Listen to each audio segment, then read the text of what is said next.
I'd like to thank y'all for tuning in to another edition of Foreclosurepedia podcast. Foreclosurepedia podcast presentation of Foreclosurepedia Radio Network, which airs each Sunday night at 2300 hours. Wanted to do just a really quick podcast on perimeter cuts. I'm going to zoom in because you actually get some pretty nice scenery out here on some of these jobs we do. Old barn there. Perimeter cuts, what are they? Why do we do them? See this field out here. This field is completely overgrown. It is a mess. If you're going to bid that, you're going to put in a bush hog bid. If you don't have a bush hog, you're probably in the wrong business. Bush hog bid. Now, see, as I'm looking back there at this house, what I have is, I actually have two colors here, and that's because the original perimeter cut was right here. When we do a perimeter cut in Foreclosurepedia, I do one of two things. I either measure out properly and I do my cut, or I take a geographic landmark such as this. That's the maximum anybody's ever going to move around anyway, and I cut that out. Perimeter cuts are on all sides of the house.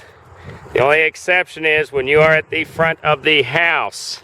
You have to cut to the roadway. You don't have to cut the entire length and width, but you got to make it presentable because they are selling these properties. As you look here, this is a perimeter cut. Not necessarily because it was ordered. Normally I'd go ahead and cut this. When you look over here, we have what's called an artesian well, which is beginning to surface all through here. We don't deal with that. When they ask for bids for stuff like that, we tell them to get a geologic engineer because we just don't do it. It's a waste of our time to even put in a bid for it. Perimeter cut. There you see it. I'm going to walk around to the front,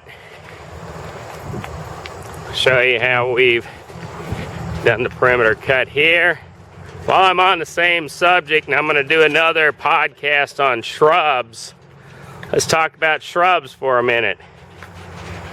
See how we've cut that passageway, that chaseway?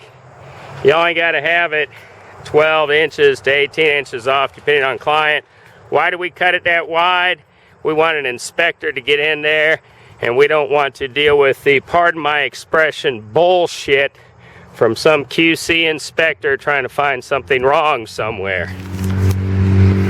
So you see, we've cut it to the roadway. We've made this presentable here, and you can see the other side all the way to this tree line because that defines the property. Those shrubs up there incidentally have the same chaseways cut. See right here, additionally it's fall. I'm going to do another video on this. As you look here, I want you to look at that grass and study it. That grass is green.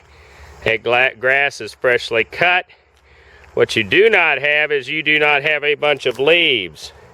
You don't want a bunch of leaves on your property. You don't want them on the steps or on the grass that's going to be in your photo.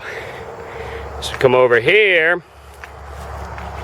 I don't know if the video's good enough. You can see them sprinkled around here. Your client doesn't want leaves. That's the deal. As we're phasing out for HUD, the grass cuts here, what we're going to do is begin to concentrate on getting all these leaves out of here, because as the mows die down, thus starts our fall operations. It's been another presentation of Foreclosurepedia podcast. If you have any comments, questions, concerns, email them to me, coo@foreclosurepedia.org. See our area operations always at foreclosurepedia.org/REO. We hope you've enjoyed this presentation today. We have both free and paid access. We actually run seminars and we run apprenticeship schooling here in the East Tennessee area. Thank you all again for tuning in to another edition of Foreclosurepedia. We hope to see you Sunday.